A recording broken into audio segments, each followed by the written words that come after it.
Welcome back guys. Day 10 of 100 days 100 movie recommendation. So F1 విపరీతంగా నచ్చేసిన మీ అందరి కోసం ఇదే జోనర్ లో మోస్ట్ అండర్ రేటెడ్ ఫిల్మ్ తీసుకొచ్చాను, విచ్ ఇస్ 2013 లో రిలీజ్ అయిన రష్.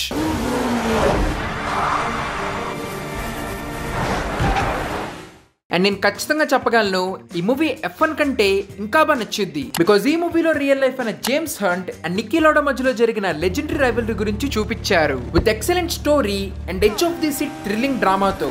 అండ్ అంతా రియల్ కాబట్టి ఈ మూవీలో చూపించిన each and every race and accident చాలా పర్సనల్ గాను హార్డ్ హిట్టింగ్ గా అనిపిస్తాయి. ఎస్పెషల్లీ రైల్ లో జరిగే అప్పుడు race is the main highlight. So ఈ మూవీలో Chris Hemsworth as James Hunt and అలాగే డానియల్ బ్రూ యాజ్ నిక్కీ లౌడా లాగా యాక్ట్ చేశారు. అండ్ ట్రస్ట్ మీ, వీళ్ళిద్దరూ వాళ్ళ కెరీర్ బెస్ట్ పర్ఫార్మెన్స్ ఇచ్చారు. వీరు మెయిన్లీ డానియల్ బ్రూన్ చూస్తున్నంత సేపు మీకు అసలు యాక్టర్ గుర్తురాడు, నిక్కీ లౌడాని చూస్తున్నట్టే అనిపించింది. బట్ ఓన్లీ స్టోరీ డ్రామా పరంగానే కాదు, వీళ్ళు ఈ మూవీని టెక్నికలీ కూడా బ్రిలియంట్ గా తయారు చేశారు. రేసెస్ అన్ని కూడా చాలా లైవ్ గా అనిపిస్తాయి, బికాస్ సౌండ్ డిజైన్ చాలా బాగుంటది.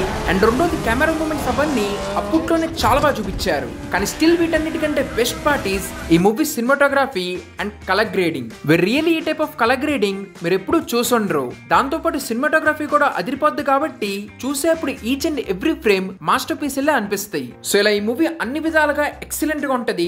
మెయిన్లీ వాళ్ళిద్దరి మధ్యలో ఆ rivalry of drama is the key highlight. In fact దానికోసమైనా మీరు వెంటనే వెళ్ళి ఈ మూవీని చూడండి. అండ్ ఒకవేళ చూసుంటే ఎలా అనిపించిందో కింద కమెంట్స్ లో చెప్పండి. సో ఈ సిరీస్ కంటిన్యూ అవ్వాలంటే ప్లీజ్ లైక్ అండ్ సబ్స్క్రైబ్.